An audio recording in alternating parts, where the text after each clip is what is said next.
Will Christian Wood get an extension from the Dallas Mavericks? What direction does the Mavs head for the rest of the season? And let's compare some rebuilds around some young stars. Memphis, New Orleans, Dallas, coming up on today's Locked On Mavs. Doncic, and this is Locked On Mavericks podcast.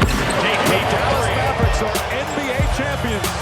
Bang! Bang! It's good! And the Mavericks have won the game! If you don't believe, you shouldn't be here.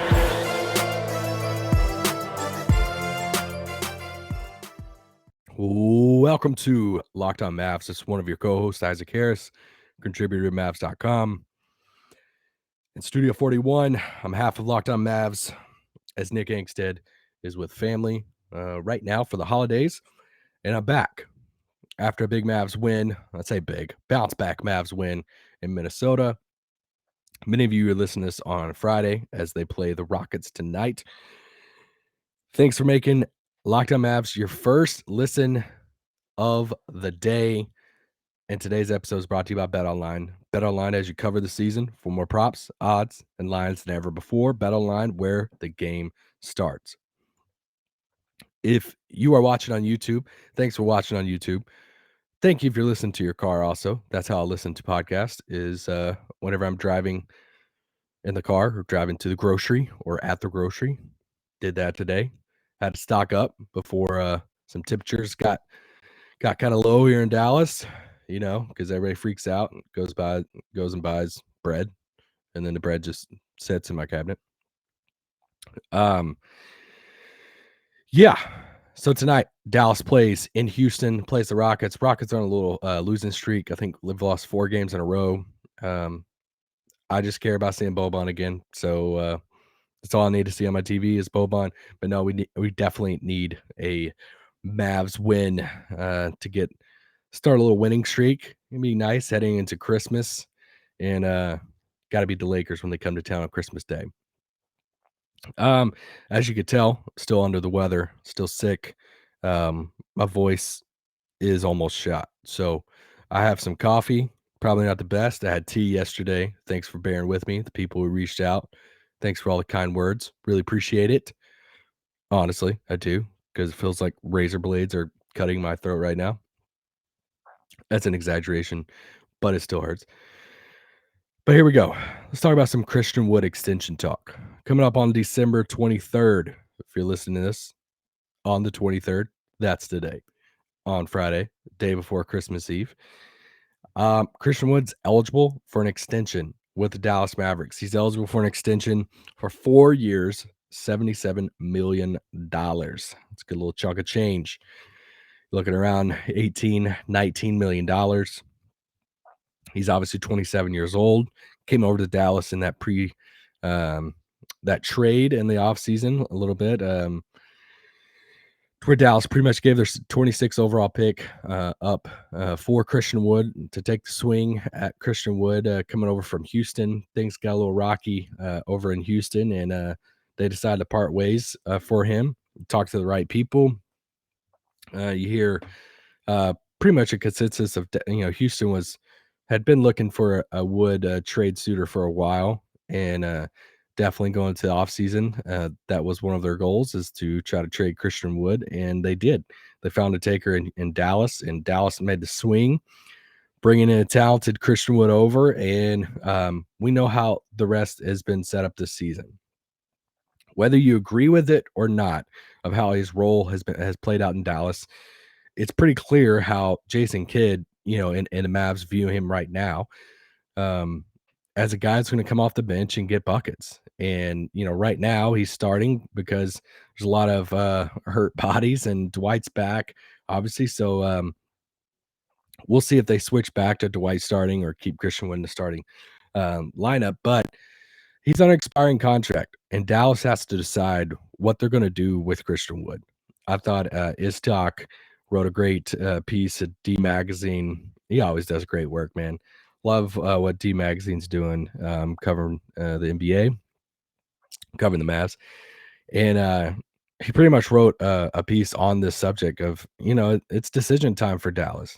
We have a trade deadline coming up in February. He's on an expiring contract, but They got to figure out if they want to extend him or not. And I feel like, there's a portion of the fan base is saying, yes, what are they thinking about? Another portion of the fan base is like, I don't know. Do they just wait it out? Is he good enough to give $77 million to, around that $19 million per year? You start looking up some other salaries, comparable salaries. Let's just say, let's just look at that $19 million range. Let's say let's say $17 to $19 million range. You're looking at guys, these are some bigs in that ballpark. Jared Allen's at $20 million a year. You're looking at Aaron Gordon, that's around 19.6. You're looking at Clint Capella, it's around 18.7. You're looking at Sabonis, it's around 18.5. Miles Turner at 18. Is Christian Wood in the same category as those players? I think that's a question you have to ask. Now, obviously, you need to consider where the salary cap's going and how the salary cap is projecting to be higher and all of that. That was one of my arguments why I think they should have just went to whatever number for Jalen Brunson, but whatever. I want to say we're past Jalen Brunson, but we're not. We're not. So what does Dallas do, right? You're looking at a guy's 27 years old. He plays well with Luka. When you look at on-off numbers with him and Luka together, they're great. He's youngish. You don't want to lose him for nothing, right? You don't want to go into the Brunson. In a perfect world, you don't want to have another Brunson scenario of, all right, well, not going to do the extension, but we're also not going to trade you. And then we're going to get to the offseason, and then you just walk for nothing. That would suck. Now, I don't think he's not going to get you what a Jalen Brunson trade would have gotten you back last year. But I do think you got to ask that question of, what do we do with him? And if you're not committed right now to do an extension, then I think they entertain all the trade possibilities up to February. And I think it was Chris Haynes for Yahoo. He said that Dallas wasn't entertaining offers yet, but executives around the league. So that's something, that they expect the, Mavs to be open to. And I think if any executive around the league's watching the situation, yeah, I would expect him to too. It's like you traded for the guy and he's not been starting. He's been coming off the bench and, he's been vocal about how he wants to start and all of that. So, yeah, I think it's really curious. I'm really curious on what his next step is because, as you guys know, Christian Wood's history in the league of bouncing around all these teams, it's just a few years ago that he was battling for the last roster spot in Detroit, and he beats out Big Three Joe Johnson, for that last roster spot. He has that, one good year in Detroit. And then Troy Weaver, GM in Detroit's like, all right, there's different reports that said that they liked him, but they didn't like him more than some of what they wanted to do with some of the other plans. They wanted to pursue Jeremy Grant, all of that. And they didn't like him enough to bring him back at a certain number. So they said, all right, we'll work out a signing trade. We'll send you to Houston. They send him to Houston. He plays 2 years in Houston. It got rocky this past year. Different reports with that. And then Houston's like, all right, we're kind of done with the Christian Wood experience. And then they ship him to Dallas for a late first round pick and a bunch of expiring contracts that don't matter. So now Christian Wood came to Dallas, plays well with Luka, comes off the bench. He's not a starter for Dallas. And now he's going to go into this offseason. How do teams view him? Is Christian Wood already defined within the league? I don't know what the number is for him. Honestly, I don't think it's $20 million. I don't think it's 11 either. So I think in the open market, it's weird when you look at like what teams have cap and all that. We know how they can open up cap space and all this stuff. What does him and his agent want? What are they expecting on the market? Is it $15 to $17 million? Is somewhere through there? Does he even want to come back to Dallas if they don't view him as a starter? I would assume not. In that case, I would assume he wants to be a starter somewhere. This is my prediction for how the Christian Wood experience will play out in Dallas. I don't think Dallas extends him, and I think he's traded by the deadline. And I think they don't want to do the whole Jalen Brunson scenario again, but I don't think they're comfortable handing him a big extension either. And that's not a personal bias in that at all. It's just me watching the same situation that a lot of you guys have watched too. Of if they're not committed to starting him and they want to bring him off the bench and all this stuff, then I don't think I could be wrong. They could watch him announce it on Friday and I just look really stupid, which is fine. I always look stupid. I just don't think they give him a big extension. And I think he's traded before the deadline. All right, let's take a quick break. Let's read an ad. Let me take a drink of some coffee. Did you know that driving high is considered driving under the influence? That's right. Driving under the influence of marijuana is against the law in every state, even in states where marijuana is legal. That means driving high could get you a DUI. If you think law enforcement can't tell you when you're driving high, you're wrong. Your friends could tell. Your coworkers can tell, even your parents could tell, everyone could tell. So what makes you think that law enforcement officers don't know when you're driving high? Driving under the influence of marijuana could slow your response time and change how you perceive time and speed. So even if you think you're fine to drive when you're high, you're not. Bottom line is you feel different, you drive different. And driving high is driving under the influence. So remember, drive high, get a DUI paid for by NHTSA. All right. We're back. Segment 2, baby. Let me take a drink of my coffee. Y'all can awkwardly watch me on YouTube if you're watching me.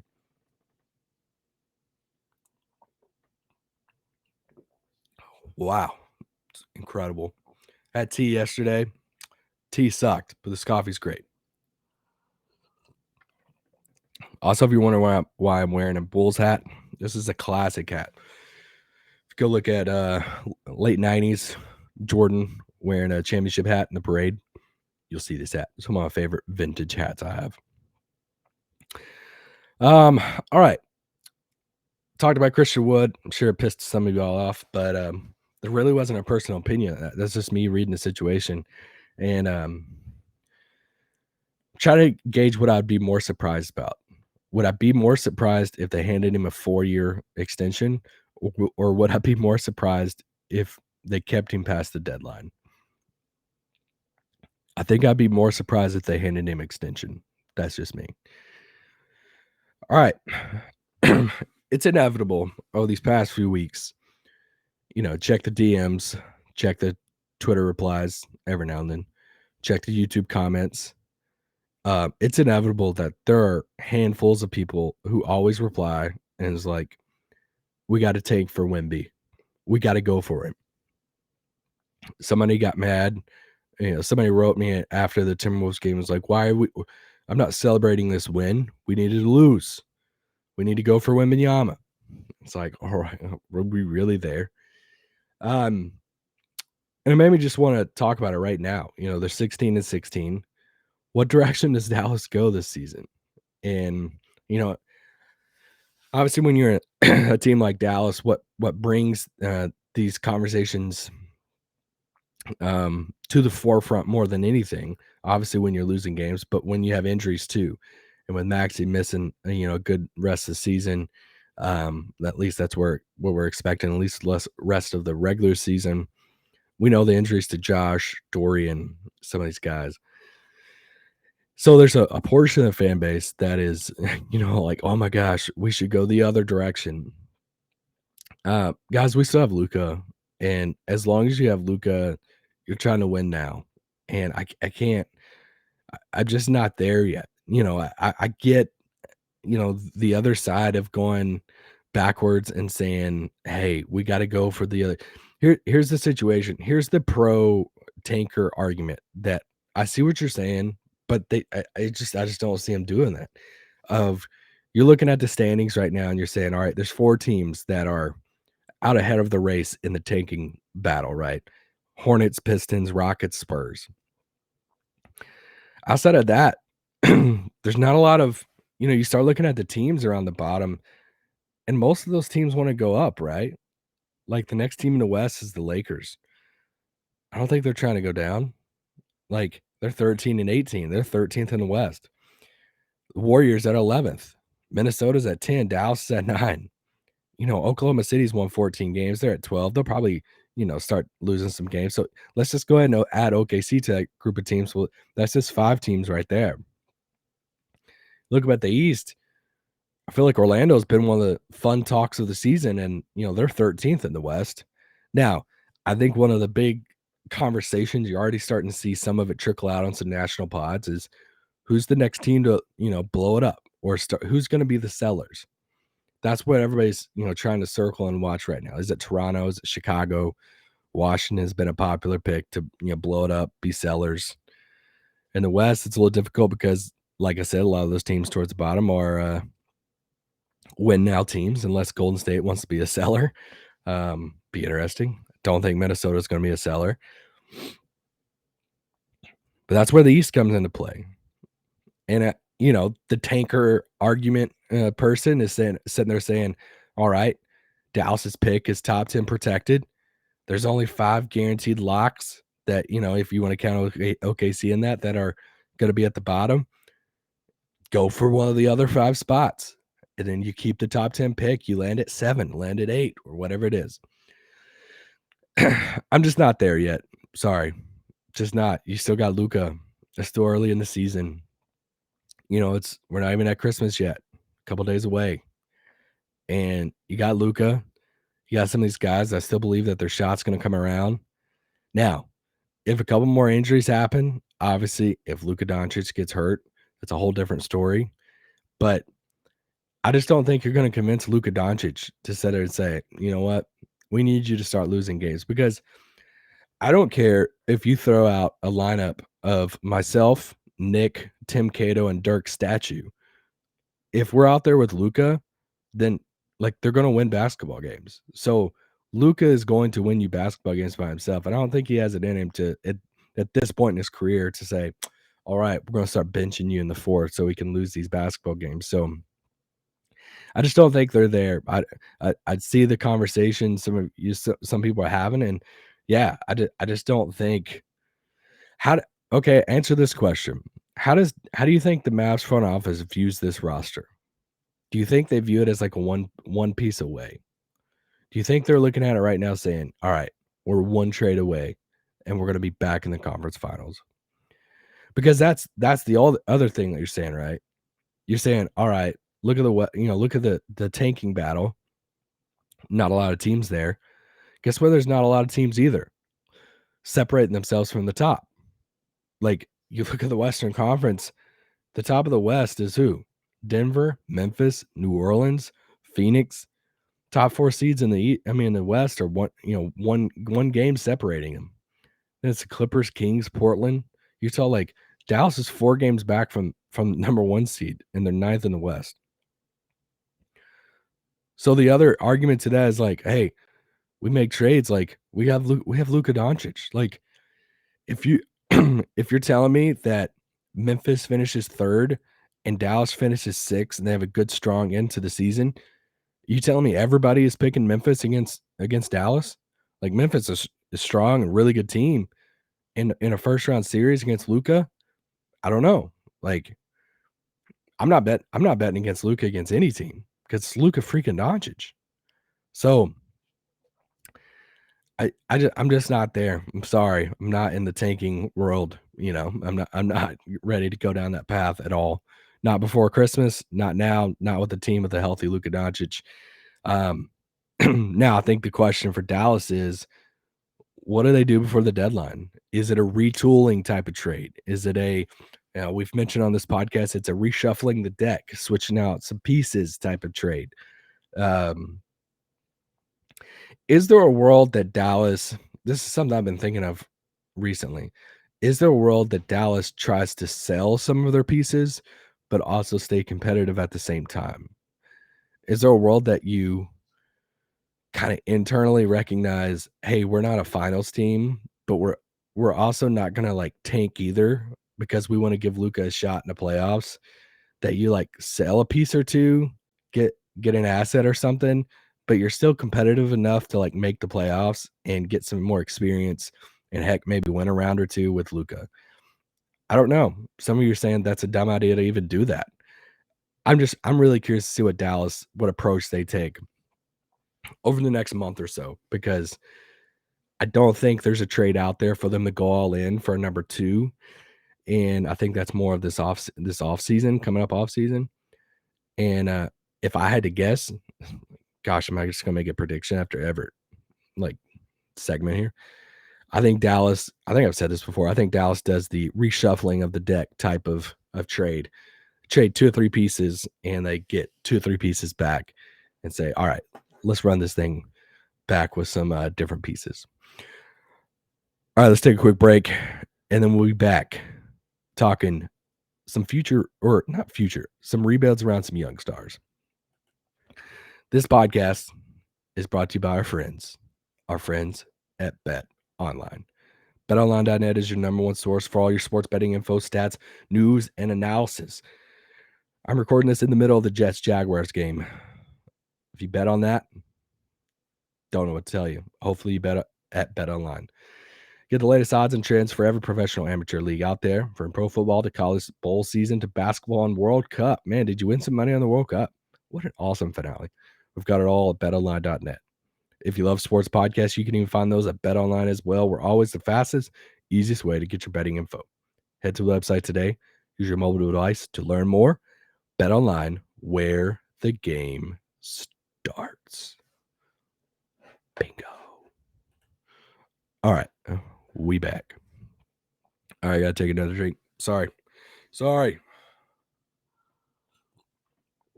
What a great time for Nick to go on vacation, you know? It's just incredible. But you know what we did do? We reversed the curse, baby. Hashtag reverse the curse. This is what I need y'all to do. If the Mavs beat the Rockets, hopefully they do, I need y'all to tweet at Nick and say, Isaac reverse the curse. Hashtag, actually, just tweet at him and say, hashtag reverse the curse. Because then it will be starting back with me doing solo pods and the Mavs are winning. So for all of you who got on me when they were losing, get off me. Where's that same energy now? I'm sorry. I can't.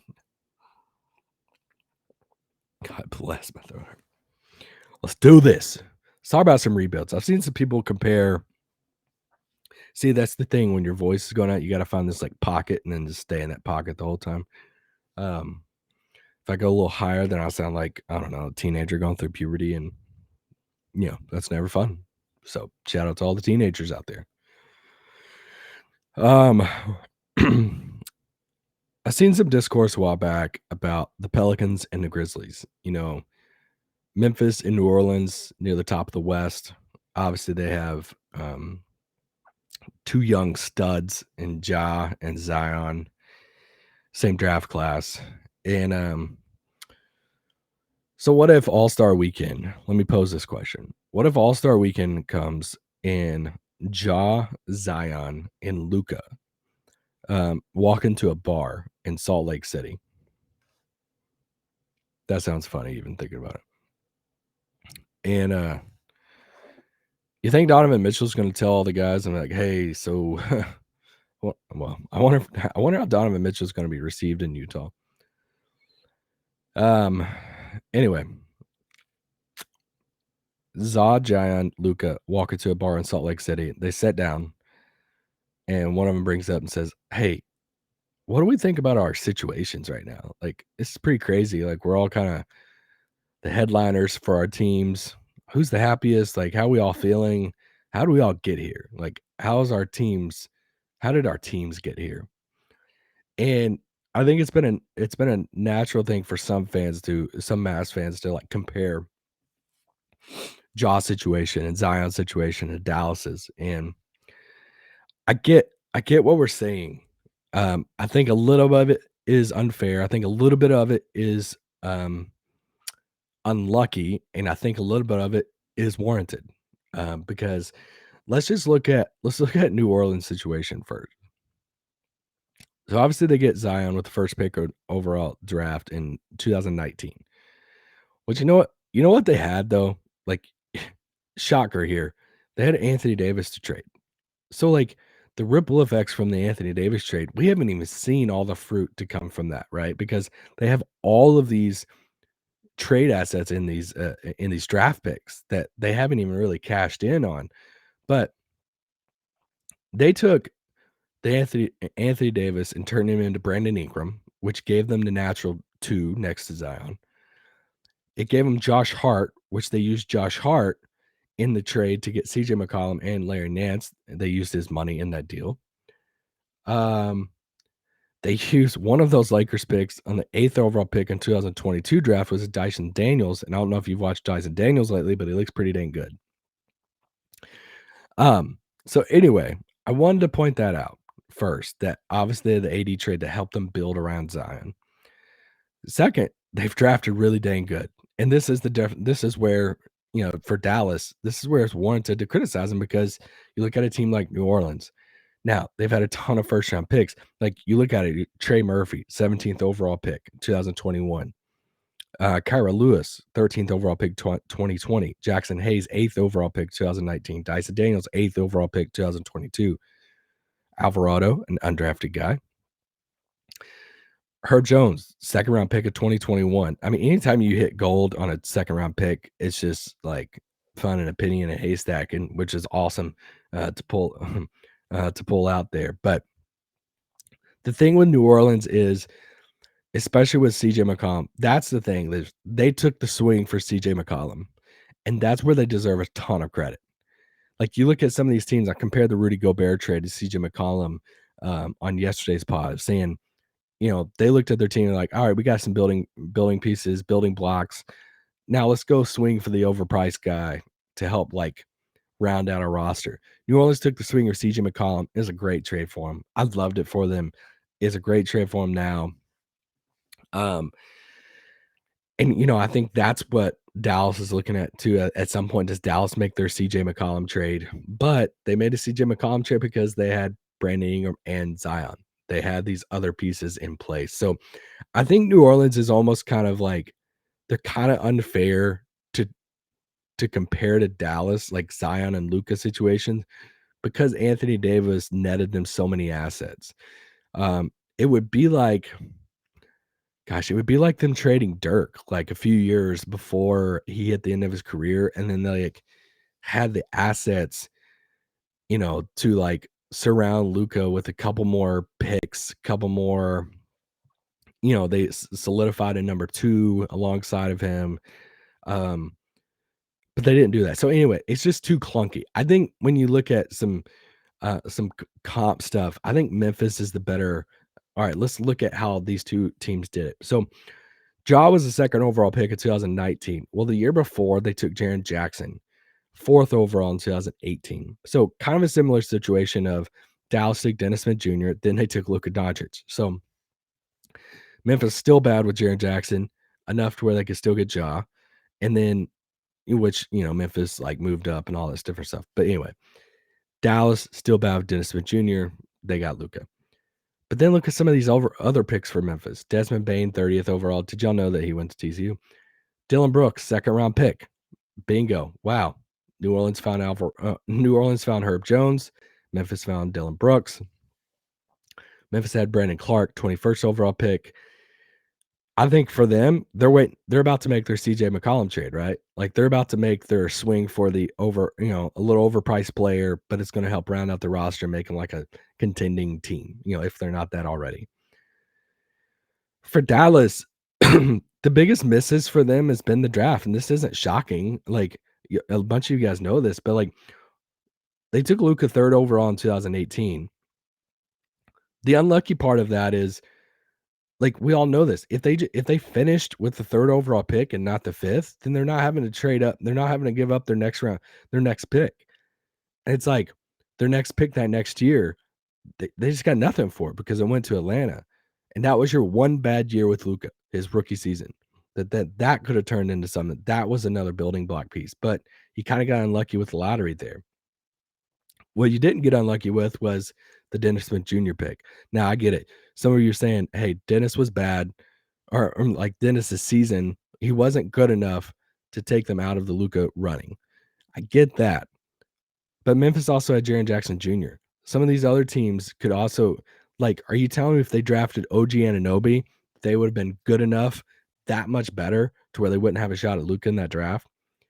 I don't know. So they kind of missed on that pick to where like if they had, if they picked a guy that was a longer term piece for Luka that would fit, which obviously you didn't know if you were going to get Luka the next year and all that different stuff. But missing on the Dennis pick was kind of tough. That was another pick for another way for them to have a building block piece next to Luka. 2019, obviously the pick goes to the Hawks. Then you take the Kristaps Porzingis swing to try to find him the co-star, which we've talked about that a million times. And then 2020 took Josh Green. Now, obviously, we're seeing the fruit of Josh Green pick now. But what if that was one of those other guys, a Tyrese Maxey, insert whoever, one of those like key, dudes around that range there.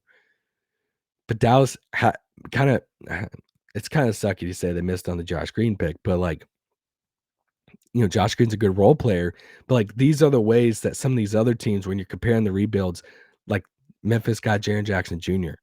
Like you look at some of these other guys like Trey Murphy, Herb Jones, like they're getting people. Dyson Daniels, good pick. They got picks coming in from the Anthony Davis trade. So like it's been a drafting thing. And that's why I'm really curious to see what happens with Jaden Hardy, because I want to see how, that's Nico's first draft pick. How does that turn out in the future? John Hollinger wrote a cool thing about him in The Athletic. But anyway, I was just been thinking about those three teams, and just their building around the young stars. What's fair? What's not? Yeah, just looking at the differences between how teams are building around the young guys. How much of it is luck, missing out on that lottery thing? How much of it is warranted? I don't think I think the easy thing to do is say, man, look at New Orleans. They got all these pieces. Why didn't you get this for Luka? Well, man, there's so many layers to that. But I do get the criticizing some of the draft stuff. I do get that. But I don't think it's as easy as saying Zion has help, Luka doesn't. There's a lot of layers to that. But not taking up for the front office. They got to do better, and they got to build better around Luka. Pressure's on. Guys, tonight in Houston, Mavs play the Rockets. Thanks for bearing with me with my voice. I'm sorry about it. I know it's not fun to listen to on a podcast, but we'll be back tonight, hopefully after a win for the Mavs. Peace out. Boom.